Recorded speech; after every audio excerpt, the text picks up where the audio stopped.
এই ভিডিওটা কিন্তু অত্যন্ত গুরুত্বপূর্ণ হতে যাচ্ছে। আশা করি আপনারা খুব মনোযোগ দিয়ে শুনবেন। একটু যদিও বড় হয়ে গেছে, কিন্তু কিছু করার নেই। খুবই গুরুত্বপূর্ণ বিষয়গুলো সবসময় শর্টকাটে বলা যায় না। শর্টকাটে বলা যায় না, আর বললেও আপনারা বিষয়টা বুঝবেন না। বিষয়টা হলো, এখানে যে ইমরান বিন বশির একজন অ্যাপোস্টেট, মানে ইসলাম ত্যাগী, এখনও যে ইয়েতে বাস করে নেপালে, সে কিন্তু হিন্দু মুসলমান সবাইকেই ধর্মান্ধতা থেকে মুক্ত করার জন্য আপ্রাণ চেষ্টা করে যাচ্ছে, এবং অবশ্যই জীবনে রিস্ক নিয়ে। তো সে সাম্প্রতিক ভারতের কিছু ঘটনাবলীর ওপরে এবং বাংলাদেশের ঘটনাবলীর ওপরে ভিত্তি করে কিছু কথাবার্তা বলছে। আমার কাছে মনে হলো যে সে যে কথাবার্তাগুলো বলছে এইটার উপরে একটা বিশ্লেষণমূলক একটা ভিডিও দিলে খারাপ হয় না, যেটা নাকি হয়তো আমার দর্শক শ্রোতাদের উপকারে আসতে পারে। তো সেই সূত্রে করলাম। তো যাই হোক, আপনারা মনোযোগ দিয়ে শুনবেন। তো তার আগে আপনাদের অনুরোধ, আপনারা কিন্তু সাবস্ক্রিপশন বন্ধ করে দিয়েছেন, আশা করি সেটা করবেন এবং আমার সাথে থাকবেন, ঠিক আছে? তো অতএব আমরা আর কথা না বাড়িয়ে আসল প্রসঙ্গে চলে যাই। বলবো এবং আমার কিছু কথা বলবার আছে। তো আমি কিভাবে বিশ্বাস করাবো আপনাদের যে নামাজ পড়ছে সে আসলে এই মন্দিরগুলো ভাঙার স্বপ্ন নিয়ে সে নামাজ পড়ছে? যেহেতু যারা মুসলমান নামাজ পড়ে, তারা মনে করে যে একমাত্র তাদের ধর্মই হলো খাঁটি সত্য ধর্ম, আর বাকি সব ভুয়া। তাহলে তাদের লক্ষ্য এবং উদ্দেশ্য কী হওয়া উচিত? বাকি সমস্ত ধর্মগুলোকে দুনিয়া থেকে বিলুপ্ত করে দেওয়ার উদ্দেশ্য থাকবে না? ধর্ম থেকে সে নামাজের তালিম পাচ্ছে, একই ধর্ম থেকে সে মূর্তিগুলো ভাঙারও তালিম পাচ্ছে। আজকে বাংলাদেশে দেখছেন যে আপনারা মন্দির করতে দিচ্ছে না, সেখানে মুসলিম সংখ্যা গরিষ্ঠ দেশ বলে। এখন এটা তো নবীর শিক্ষা, তাই না? নবী যখন যে মক্কা বিজয় করছিলেন, তখন সেখানে ওই যে কাবা ঘরে যে মূর্তি টুর্তি ছিল, এগুলো কি ভেঙে খান খান করে দিয়েছিলেন না? তো মুসলিম অধ্যুষিত অঞ্চলে সেখানে এই মূর্তি ভর্তি মন্দির টন্দির তৈরি করবে অন্য ধর্মের লোকজনরা, এটা তো ইসলাম অ্যালাউ করে না। তাহলে মুসলমানদের কি করার আছে? এই বাংলায় মূর্তি হবে না হবে এই সিদ্ধান্ত নেবে মুসলমানরা। এই বাংলায় মূর্তি থাকবে না থাকবে সেই সিদ্ধান্ত নেবে মুসলমানরা। ইন্ডিয়া চলে যা। কথাটা তো মনে হয় যে ভুল বলে নাই। বাংলাদেশ তো মুসলিমের দেশ, তাই না? এখানে কত 91-92% মুসলমান থাকে। তো এইখানে হিন্দুরা যে মন্দির বানাবে, মূর্তি বানাবে, এইটা তো মুসলমানরা অ্যালাউ করতে পারে না। এবং এই হেতু হিন্দুদের ধর্ম পালন করার অধিকার তো না থাকারই কথা। হুজুর কিন্তু ঠিক কথাই বলছে। অনেক হয়তো বলবে যে উগ্র কথাবার্তা, বাট এটাই কিন্তু অধিকাংশ মুমিন মুসলমানের মনের কথা। আর হবেই বা না কেন, ইসলামের বিধানও তো অনেকটা এরকমই, তাই না? এটা খোদ নবী নিজেই দেখিয়ে গেছেন, যেটা আমরা জানি। কিন্তু মুশকিলটা হচ্ছে, মানে কন্ট্রোভার্সিয়ালিটি যেটা বা টুইস্ট যেটা, সেটা হলো এই সমস্ত কথাবার্তায় যে হুজুরা বলছে, বলে যাচ্ছে, বলে যায়। এবং খালি যে বলে তা তো না, হিন্দুদের ওই যে মন্দির টন্দির এগুলো ভেঙে চুরে খান খান করে, তাদের মূর্তি টুর্তি দেবতা টেবতার মূর্তি ভেঙে চুরে খান খান করে না করে, হিন্দুদের মনে কিন্তু ভয় ধরায়।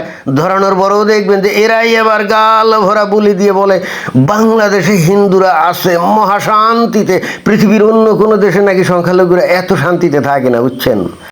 তাহলে আপনারা কেন ভারতে মসজিদ করতে দিবেন? ওখানে প্রতিবেশী দেশ বাংলাদেশে হিন্দুরা সংখ্যালঘু বলে হিন্দুদের মূর্তি ভেঙে দিচ্ছে, মন্দির ভেঙে দিচ্ছে। তাহলে আপনারা কেন আপনাদের দেশে হিন্দু সংখ্যাগরিষ্ঠ দেশে মসজিদ করতে দিবেন? মানুষগুলোকে নামাজ পড়তে দিবেন কেন? কারণ হিন্দুরা হলো সেকুলার, তারা মহান হৃদয়ের অধিকারী, উদার এবং ধর্মনিরপেক্ষ গণতান্ত্রিক। অতএব তারা তো মুসলমান কেন, যে কোনো ধর্মের লোকজনদেরই তো উপাসনালয় করতে দিবে, তাই না? তাতে তাদের মানে পিছন দিয়ে যদি বাসও ঢুকে যায়, তাতে তাদের কিছু যায় হয় না, কারণ তারা ভয়ঙ্কর কি সেকুলার, তাই না? তো যাই হোক, এখানে যে ইমরান বিন বশির এটাই বলতে চাচ্ছে যে হিন্দুরা যে সেকুলারগিরি দেখিয়ে এই যে মুসলমানদেরকে এই যে মসজিদ করতে দেয় বা তাদের নামাজ পড়তে দেয় বা ইসলাম পালন করতে দেয়, সেইটা এবং ওই যে হিন্দুরা যে পূজা দেয়, এই দুইটা জিনিস এক না। মুসলমানরা যখন নামাজ পড়ে তখন তাদের উদ্দেশ্য থাকে ভিন্ন, তাদের মনের কামনা বাসনা স্বপ্ন থাকে ভিন্ন। আর হিন্দুরা যখন পূজা দেয় তখন কিন্তু তাদেরও মানে বিষয়টা সম্পূর্ণ ভিন্ন থাকে। এবং এই দুইটা জিনিস এক না। বাইরে থেকে যদি এই দুইটা জিনিস এক দেখা যায় যে হ্যাঁ, যার যার ধর্ম পালন করছে, সমস্যা কী?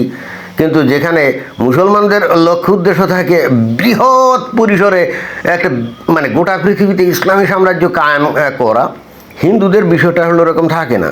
তো যাই হোক, এটাই ইমরান বিন বশির আর সুন্দর করে বলবে, আমরা শুনি। হওয়ার জন্য বসে আছেন, মানে এখনো পর্যন্ত মুসলিমরা পুরো দমে আপনাদেরকে দখল করবার চেষ্টা করছে না বলে সেই সুযোগটা দিচ্ছেন, তাই তো? এই জন্যই বলি একটু ইসলাম সম্পর্কে জানুন, বুঝুন। সেটাও তো ইসলামের বিধান, যখন মুসলমানরা সংখ্যা লঘিষ্ঠ থাকবে, সংখ্যা কম থাকবে, তখন কোরআনেরই বিধান আছে, তোমার ধর্ম তোমার কাছে, আমার ধর্ম আমার কাছে, দিন নিয়ে বাড়াবাড়ি নাই, যেটা খোদ নবী নিজে অনুসরণ করছিলেন। কিন্তু যখনই মুসলমানরা সংখ্যা গরিষ্ঠ হয়ে শক্তিশালী হয়ে গেল, তখনই কিন্তু জিহাদের মাধ্যমে সব জায়গা দখল করা, যেটা নাকি সূরা তাওবায় একেবারে পরিষ্কারভাবে বলা আছে, তাই না? তো এটাও তো ইসলামের বিধান। তো এখন হিন্দুরা পণ করছে তারা ইসলাম সম্পর্কে কোনো কিছু না জেনেই তারা ভয়ঙ্কর রকম সেকুলার হবে, এবং তাদের মানে ঘরের মধ্যে তারা খাল কেটে কুমির আনবে। তো এইখানে ইমরান বিন বশির, তুমি এই সমস্ত কথা বলে কোনো লাভ নাই। ওই হিন্দুরা এই কথা কি আজকে থেকে শোনে নাকি? অনেক আগ থেকেই শোনে, কিন্তু ভারতের হিন্দুদের আমি দেখছি এগুলো কেয়ারই করে না। এগুলো তারা মনে করে যে দূর, এতে কি যায় আসে। যদিও এই হিন্দুগুলা শত না, প্রায় 700 থেকে 800 বছর ধরে কিন্তু মুসলমানদের গোলামি করছিল। গোলামি করার পরেও কিন্তু এদের কোনো চেতনা নাই। তাই ইমরান বিন বশির, তুমি হিন্দুদের কি বলে জাগাতে চাচ্ছ? ওরা জাগবে না, ওরা মাল খেয়ে টাল হয়ে থাকে, গাঞ্জা মাঞ্জা খায় আর কি, এরকমই। এর বাইরে ওদের কোনো চিন্তা চেতনা নাই। বিজেপি মিনিস্টারের এই কথাগুলো একটু শুনুন মনোযোগ দিয়ে। এটা নিয়ে অনেক তোলপাড় হচ্ছে, অনেক কথাবার্তা হচ্ছে। সব বাংলাদেশ পাঠাবো খুঁজে নামাজ পড়তে 15 মিনিট লাগে, সেটা দেওয়া হলো না। 15 মিনিটের জন্য কত ঘন্টা আটকানো হতো? আর ওনারা কি গাছপাল, তাদের জন্য রাস্তা আটকানো হবে? দম বন্ধ হয়ে যাচ্ছে। যান বাংলাদেশে, পাকিস্তান চলে যান, এখানে নামাজ পড়ুন, কেউ বলবে না, এখানে চলবে না এইসব। হঠাৎ করে হিন্দুরা খেপে গেল কেন বুঝছি না তো। সংখ্যালঘু নেতৃত্বের একটা বড় অংশ অভিযোগ করছে যে রাস্তা আটকানো হবে এই দোহাই দিয়ে রেড রোডে এবার ঈদের নামাজ পড়তে দেওয়া হলো না। একেবারেই ঠিক কথা, বিষয়টা আমরা জানি। অথচ মাননীয় প্রধানমন্ত্রী নরেন্দ্র মোদী 45 মিনিট আগামী রবিবার রেড রোডেই যোগা করবেন, তার জন্য 8টা রাস্তা বন্ধ। ওরা বলছে এটা দ্বিচারিতার রাজনীতি। হিন্দু সাংবাদিকরাই দেখেন যুক্তি দিচ্ছে, দেখছেন? প্রাইম মিনিস্টার এলে তো সব রাস্তাই বন্ধ হয়, খালি রেড রোড কেন? উনি যেখানে যাবেন সেখানে বন্ধ হবে। তো যেখানে যান চলাচল কম ওখানেই করেছে, ছুটির দিন ওখানে কম লোক যাবে, সেজন্য ওখানেই করেছে, না হলে তো আরো বেশি সমস্যা হতো লোকের। না, প্রশ্নটা ছিল যে নামাজ পড়তে 15 মিনিট লাগে, সেটা দেওয়া হলো না। 15 মিনিটের জন্য কত ঘন্টা আটকানো হতো? আর ওনারা কি গাছপাল, তাদের জন্য রাস্তা আটকানো হবে? দেখি ইমরান বশির কি উত্তর দেয় এটার। নামাজ পড়তে মাত্র 15 মিনিট লাগে, তো নামাজে কেন বাধা দেবে? রোডের কথা বলছি। দেখুন, নামাজের জন্য মসজিদ আছে, অনেক মসজিদ আছে। মসজিদে অনেক সময় ফাঁকা থাকে, কিন্তু উপরে উঠতে হবে। তাই মসজিদে না গিয়ে, মসজিদে নামাজ না পড়ে তারা অল্প সময়ের মধ্যে ওই রাস্তায় দাঁড়িয়ে যায়। আচ্ছা, কিন্তু আমার কাছে মনে হয় যে এটা মুসলমানরা বেসিক্যালি তাদের শক্তিমত্তার প্রদর্শন করে। এখন যখন নামাজ পড়তে নিষেধ করা হচ্ছে, তখন এই হিন্দুস্তানের কিছু লোকেরাই, সাংবাদিক ভাই তো হিন্দুস্তানেরই, উনি প্রশ্ন করছেন মাত্র 15 মিনিট লাগে নামাজ পড়তে, তো মোদিজি যখন ওই যে রেড রোডে এসে যোগা করে, সেখানে তো অনেক সময় লাগে, রাস্তাগুলো বন্ধ হয়ে যায়। তো এই মিনিস্টার বলছিলেন যে এটা তো বছরে একবার হয়, এবং যেখানে লোক সমাগম কম সেই রাস্তায় তিনি গিয়েছিলেন। তাছাড়া দেশের প্রধানমন্ত্রী কোনো জায়গায় হাজির নাজির থাকলে তো ওখানে রাস্তাঘাট এমনিতেই বন্ধ হয়, তাই না? যোগ ব্যায়াম, আচ্ছা। এবং এইটা সব দেশে আমরা দেখি, প্রধানমন্ত্রী যেখানে যান সেখানে রাস্তা বন্ধ হয়ে যায়, ব্লক হয়ে যায় সবকিছু। এটা খুব নর্মাল ব্যাপার। সিকিউরিটির স্বার্থেই বস্তুত এটা করা হয়। ব্যাপার হচ্ছে নামাজ আর প্রধানমন্ত্রীর আসার কারণে যে রাস্তাগুলো বন্ধ হয়ে যায়, এটা কিন্তু এক না। নামাজটা পড়বার জন্য মসজিদ তৈরি হয়েছে, সেখানে যথেষ্ট পর্যাপ্ত জায়গা রয়েছে, সেখানে নামাজটা পড়া যায়। নামাজ পড়বার জন্য রাস্তায় আসতে হয় না, প্রথম কথা। এইটা তো তোমার ভাষ্য, মুমিন মুসলমানরা তো আর তোমার ভাষ্য গ্রহণ করবে না, কারণ মুমিন মুসলমানরা বস্তুত রাস্তায় নামাজ পড়ে, মসজিদ ছেড়ে অনেক ক্ষেত্রে। এটা আসলে তারা শক্তিমত্তার পরিচয় দেয়, যে যেহেতু এই দুনিয়া আল্লাহর, সেই সূত্রে এই দুনিয়ার মালিক হলো মুসলমানরা। এখানে ওই যে ভারতের হিন্দুরা বরং অবৈধ দখলদার, তাই না? এবং এইটাই বস্তুত প্রমাণ করতে চায় মুসলমানরা, যে দেখো সারা দুনিয়ার সব জায়গায় আমাদের এবং যে কোনো জায়গায় আমরা নামাজ পড়তে পারবো। এই জন্য তারা রাস্তা আটকে নামাজ পড়ে আর কি। এই মুসলমানরা অনেকে, ওই হিন্দুরা অনেক ক্ষেত্রে এটা বুঝতে পারে না যে মুসলমানরা কী কারণে নামাজ পড়ে, কারণ হিন্দুদের তো ইসলাম সম্পর্কে কোনো জ্ঞান নাই। দ্বিতীয় কথা, এটা খুব ভালো করে মনে রাখতে হবে এবং এই কথাগুলো বোঝাতে হবে মানুষকে। মিনিস্টার এই কথাগুলো এভাবে বলেননি, বুঝিয়ে বলেননি। ওনারাও হয়তো ইসলাম সম্পর্কে অতটা সচেতন না যতটা আমরা ইসলাম সম্পর্কে জানি। এইটা খালি যে হিন্দুদের ওই মন্ত্রী মানে কি দিলীপ ঘোষ, তারই সমস্যা না, সে ইসলাম সম্পর্কে আদৌ যে কোনো ধ্যান ধারণা রাখে আমার তা মনে হয় না।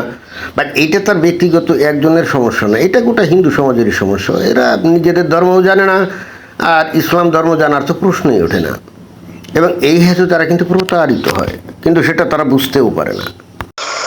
বাহ্যত একটা সেকুলার কান্ট্রিতে, ধর্মনিরপেক্ষ দেশে, একটা মানুষ মন্দিরে যাচ্ছে, মসজিদে যাচ্ছে, দুটোই সমান, দুজনেই সমান অধিকার পাওয়ার কথা। যে মন্দিরে যাচ্ছে যাক, যে মসজিদে যাচ্ছে যাক, যে পূজা করছে করুক, যে নামাজ পড়ছে পড়ুক, ব্যাপারটা এক না। আচ্ছা আচ্ছা, তার মানে সেকুলার দেশে বলা হয় যে যে যার ধর্ম পালন করবে এতে কোনো সমস্যা নাই, কিন্তু তুমি বলতে চাচ্ছ যে মুসলমানরা যখন তার ধর্ম পালন করে, যেমন নামাজ পড়ে, আর হিন্দুরা যখন পূজা অর্চনা দেয়, যেমন ভারতে, মানে এই দুইটা এক না, অর্থাৎ উদ্দেশ্যগত দিক দিয়ে একেবারে আকাশ পাতাল তফাৎ, এইটাই। আচ্ছা ঠিক আছে, তো এখানে আসলে বিষয়টা কি পরিষ্কার করে বলো তো। কিন্তু দুটো কখনোই এক না। বারবার এই কথাটা আমি বলবো, মনোযোগ দিয়ে শুনুন এবং বেশি বেশি করে শেয়ার করুন। হিন্দুরা হয়তো মনোযোগ দিয়ে শুনলো, কিন্তু তারপরে তোমার কথা বুঝতে কতটা পারবে কে জানে। তো তা ঠিক আছে, শোকে তারা শুনুক, দেখা যাক কতদূর কি বোঝে, বলো দেখি। আমি পৃথিবীর যে কোনো আলেমের সঙ্গে ডিবেটে বসতে রাজি আছি। এই কথাগুলো, আমি যে কথাগুলো বলছি, এগুলো প্রমাণ করব আমি ইসলাম থেকে। কিন্তু দুঃখজনকভাবে বাস্তবতা হলো দুনিয়ার কোনো আলেমি কোনো নাস্তিক অথবা ইসলাম ত্যাগী মানে মুরতাদ এদের সাথে কিন্তু ডিবেট করতে আসবে না, কারণ তারা খুব ভালো করেই জানে যে যে নাকি মুরতাদ এবং যে নাকি বস্তুত ইসলাম পড়াশোনা করে মাদ্রাসায়, এরপরে ইসলাম ত্যাগ করে, সে যে ইসলামের একেবারে খুঁটিনাটি সব কিছুই জানে, এবং এরা যখন কোনো কিছুর ব্যাখ্যা দিবে বা প্রশ্ন করবে, তখন ইসলামের আলেম যে তার উত্তর দিতে পারবে না, তো তোতামুখ ভোতা হয়ে যাবে, এটা তারা খুব ভালো করেই জানে। আর তখন তাদের তো বিপদ হবে, ইসলামের বিপদ হবে, তাই না? এই জন্যে তারা কখনোই তোমাদের সাথে বিতর্ক করতে আসবে না। তারা কি ফতোয়া দিবে জানো? তারা বলবে যে নাস্তিক মুরতাদ এদের সাথে বিতর্ক করা ইসলামে হারাম।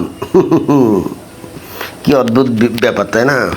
নামাজ যে পড়ে, বাহ্যত সে হয়তো সিজদা করছে আল্লাহকে, মসজিদে যাচ্ছে, বাহ্যত কোনো মানুষের ক্ষতি করছে না সে, কিন্তু যে নামাজ পড়ছে, যে মসজিদে যাচ্ছে, যে বিশ্বাসের নামাজ পড়ছে, যে বিশ্বাসে সে মসজিদে যাচ্ছে, বাহ্যত খারাপ কিছু না এটা, কিন্তু এখানে কথা আছে। আবার কি কথা আছে তোমার? তুমি কি বলতে চাচ্ছ যারা নাকি বাধ্যত আমরা দেখি যারা নামাজ পড়ে, হ্যাঁ, আল্লাহর কাছে সিজদা দেয়, ইবাদত বন্দেগী করে, এবং তারা বলে, জিজ্ঞেস করলে যে ভাই তুমি যে নামাজ পড়ো কী কারণে, তারা বলে আমরা মনে শান্তি পাই, ওকে। কিন্তু তুমি বলতে চাচ্ছ যে এইটা তো বাধ্যত তাই মনে হচ্ছে, বাট ওর ভিতরে থাকে ভিন্ন কথা। ওই মনে শান্তি পাওয়া বা আল্লাহরে খালি সন্তুষ্ট করা, এটাই তার উদ্দেশ্য থাকে না, বরং আরও বৃহত্তর কিছু ভয়ঙ্কর রকম কিছু লক্ষ্য উদ্দেশ্য থাকে। এটাই কি তুমি বলতে চাচ্ছ? যে নামাজ পড়ছে, যে বিশ্বাসে নামাজ পড়ছে, সে একই বিশ্বাস, সে একই ধর্ম, তাকে বলে নন মুসলিম মানতে।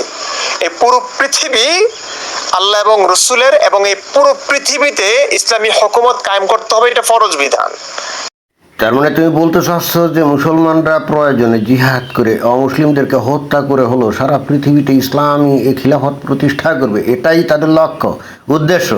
আপাত দৃষ্টিতে তার নামাজ পড়তে যাচ্ছে দেখে মনে হয় না জানি কত সুন্দর তারা, তাই না, কত শান্তিপূর্ণ, বাট ভিতরে এই সমস্ত জিনিসগুলো থাকে নাকি?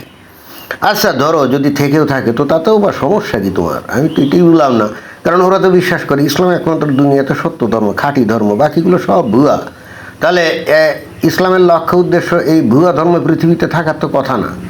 তাহলে ইসলামের লক্ষ্য উদ্দেশ্য কী হবে? এই ভুয়া ধর্মগুলো এবং এই ধর্মের অনুসারীগুলোকে এই দুনিয়া থেকে নিশ্চিহ্ন করে দেয়া না, এটাই হওয়ার কথা না? তাহলে এখানে আমি তো কোনো সমস্যা দেখি না। এবং এটার জন্য তারা চেষ্টা করবে, কোথাও কোথাও করছে, কোথাও অনেক জায়গায় করছে না, এখনো করছে না, যে এর পিছনে কারণ হচ্ছে তারা সুযোগ পাচ্ছে না। যদি সুযোগ পায় তারা এই কাজটাই করবে। আচ্ছা, বুঝতে পারছি, কিন্তু ওই যে বললাম না যে তারা তো মনে করে যে তাদের ধর্ম একমাত্র সত্য ধর্ম, যদিও তার কোনো প্রমাণ তারা দিতে পারে না। মানে সত্য ধর্ম কিসের ভিত্তিতে? ইসলামের যে 5টা উপাদান আছে তার মধ্যে 1 নম্বর উপাদান মানে স্তম্ভ কি? নামাজ, ওই ইমান মানে অন্ধবিশ্বাস। অর্থাৎ অন্ধবিশ্বাসের উপর ভিত্তি করে তারা প্রচার করে যে তাদের ধর্ম একমাত্র সত্য ধর্ম। ইন্টারেস্টিং ব্যাপার হলো দুনিয়ার সমস্ত ধর্মই কিন্তু দাঁড়িয়ে আছে এই অন্ধবিশ্বাসের উপরে। তো যুক্তিটা হলো যে অন্ধবিশ্বাসের উপরে ভিত্তি করে যদি ইসলাম একমাত্র সত্য ধর্ম হয়, তাহলে অন্য ধর্মগুলো কেন সত্য ধর্ম হবে না বলেন? অন্য ধর্মগুলো কেন সত্য ধর্ম হবে না? মুসলমানরা কিন্তু কখনোই প্রমাণ দেখাতে পারে না যে হযরত মুহাম্মদ যে নবী তার কোনো প্রমাণ আছে কিনা। না, তারা বলবে কি জানেন, ওই যে কোরআন যে আল্লাহর বাণী ওইটাই হলো তার প্রমাণ। তা তো বুঝলাম, কিন্তু ওই কোরআন যে আল্লাহর বাণী এটা কে বলছিল? মুহাম্মদ বলছিল, তাই না?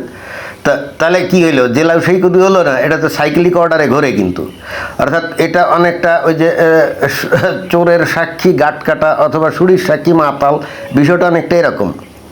কিন্তু মুসলমানরা এই এই যে লজিক্যাল ফ্যালাসিটা তারা বোঝে না। তাদের কাছে এই লজিক্যাল ফ্যালাসিটাকেই তারা লজিক মনে করে। যেমন হযরত মুহাম্মদ যে নবী, এই প্রশ্ন যদি কেউ করে তারা বলবে যে কেন, এই যে কোরআন যে আল্লাহর বাণী সেখানে আল্লাহই তো বলছে সে নবী। তা কোরআন যে আল্লাহর বাণী এইটা কে বলছে? তখন আবার যে নিজেকে নবী দাবি করছে সেই বলছে এটা হলো আল্লাহর বাণী। তো কোরআন যে আল্লাহর বাণী মুহাম্মদ যে বলছে তার ভিত্তি কি? কারণ জিবরাইল ফিরিস্তা নবীর কাছে এসে কোরআনের বাণী দিয়ে যেত। আচ্ছা, ভালো কথা। তো জিবরাইল ফিরিস্তা যে নবীর কাছে নিয়মিত বাণী দিয়ে যেত, এটা কি অন্য কেউ দেখছে মুহাম্মদ ছাড়া? না, অন্য কেউ দেখে নাই। অদ্ভুত ব্যাপার না? এটা অনেকটা আমি নিজেই দাবি করলাম যে আমার কাছে আল্লাহ থেকে বাণী আসে, তারপরে কেউ চ্যালেঞ্জ যদি করে, আমি বললাম যে কেন রাতের বেলা ওই যে একজন ফেরেশতা এসে বাণী দিয়ে যায়, তখন তারা বললো যে হ্যাঁ এটা তো তুমিই দেখো, আমরা তো দেখি না, তাহলে তোমার বক্তব্য যে রাইট, তার প্রমাণ কি? আমি বললাম যে এই তুই অবিশ্বাসী, আমার কথা যদি তুই বিশ্বাস না করিস তাহলে তোর স্থান হবে জাহান্নামের আগুনে পড়বি। আর আমার কথা যদি বিশ্বাস করিস তাহলে বেহেশতে গিয়ে কি সরাবান তহুরা থেকে শরাব পান করবি, আর তন্নি তরুণী 72 হুর, তাই না? কথায় কথায় চলেই আসে, মানে ইসলামের বিধান তো সেটাই। তো 72 হুরের সাথে মাস্তি করার সুযোগ পাবি। দেখেন, সবগুলোই কিন্তু বিশ্বাস, সবগুলোই কিন্তু ওই ঠাকুরমার ঝুলি বা আষাঢ়ে গল্পের মতোই বিষয়। এবং এই একই ধরনের গল্প কিন্তু এই বাইবেলে আছে, একই ধরনের গল্প কিন্তু হিন্দুদের পুরাণ উপনিষদ সেখানে আছে। আমার প্রশ্ন হলো যে ইসলাম ধর্মের এই কাহিনীগুলো আমি অন্ধভাবে বিশ্বাস করব কেন? কেন বিশ্বাস করব? আর এটাই যদি বিশ্বাস করলেই যদি ওটা সত্য হয়, তাহলে অন্য ধর্মের কিসা কাহিনীগুলো বিশ্বাস করলে সেটা সত্য হবে না কেন? ইন্টারেস্টিং ব্যাপার না?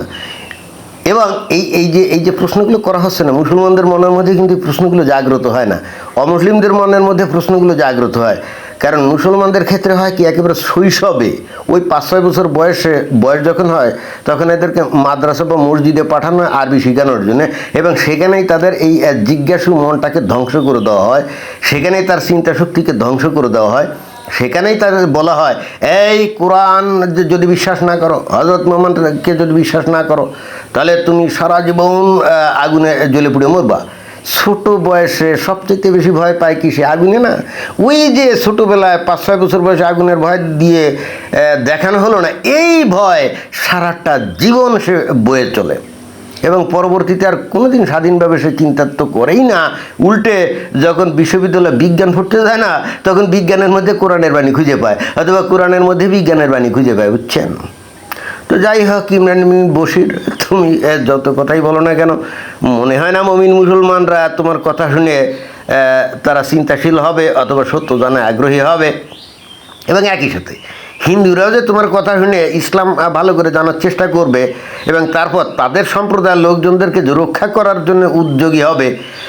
আসলে ঘটনা হচ্ছে 100 জনের 100 জনকেই করতে হবে, বিষয়টা তো আসলে তা না। 100 জনের মধ্যে 2-1 জন করলেই হয়। কিন্তু দুর্ভাগ্যজনকভাবে এই হিন্দুরা এত স্বার্থপর আর আত্মকেন্দ্রিক, ওই 100 জনের মধ্যে একজনও এই কাজ করতে আগ্রহী না, একজন এই কাজ করতে আগ্রহী না। এইটা কেনই বলছি, কারণ আমি ভারতের হিন্দুদের সাথে মেলামেশা করে আমি দেখছি। এবং ইন্টারেস্টিং ব্যাপার আরও, এই যে ইমরান বশির, মনে করেন আজকে হিন্দুদের অনেক উপকারের কথা বলছে, তাই না?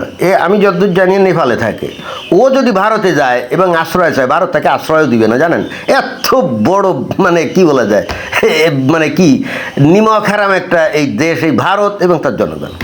ওই যে আবদুল্লাহ মাসুদে দীর্ঘদিন ধরে হাজতের মধ্যে ঢুকায় রাখছিল, এখন মনে হয় ছাড়া পেয়েছে। এই ইমরান বশির একে ব্যবহার করে ভারত তার নিজের জাতীয়তা, নিজের ধর্ম এবং ভারতের অখণ্ডতা অনেক ক্ষেত্রেই রক্ষা করতে সমর্থ হতো। কিন্তু ভারতে যদি আশ্রয় আছে, ভারত কি এদেরকে আশ্রয় দিবে না। বরং দেখবেন বাংলাদেশ থেকে, ভারত থেকে, ওই পাকিস্তান থেকে আলেম ওলামা যারা ওই পশ্চিমবঙ্গে গিয়ে বা ভারতে গিয়ে মুসলমানদের জিহাদের বাণী প্রচার করে, তাদেরকে দেদারসে তারা দিচ্ছে, ভিসা টিসা দিচ্ছে, এখনো দেয়। অতীতে তো দিতই। এই হলো ভারত। ভাই আমি দিব্য দৃষ্টি দিয়ে দেখতে পাচ্ছি ভারত আসলে টিকবে না। কারণ যে দেশের মানুষের কোনো মানে চিন্তার গভীরতা নাই, যে দেশের মানুষ আসলে চিন্তাই করে না যে তাদের সমাজ কীভাবে টিকে থাকবে। দেখেন 100 জনের 100 জন করবে, এটা বিষয়টা হলে তা না। 2-1 জন করলেই হয় 100 জনের মধ্যে, বা 1000-এ 2-1 জন করলেই হয়। কিন্তু ভারতের হিন্দুদের মধ্যে তাও নেই। তাহলে এই জাতি কীভাবে নিজেদের রক্ষা করবে বলেন? এক ইমরান বশিরকেই তারা আশ্রয় দিলেই কিন্তু তাদের অনেক উপকার হতো না, তারা কিন্তু তাকে আশ্রয় দিবে না।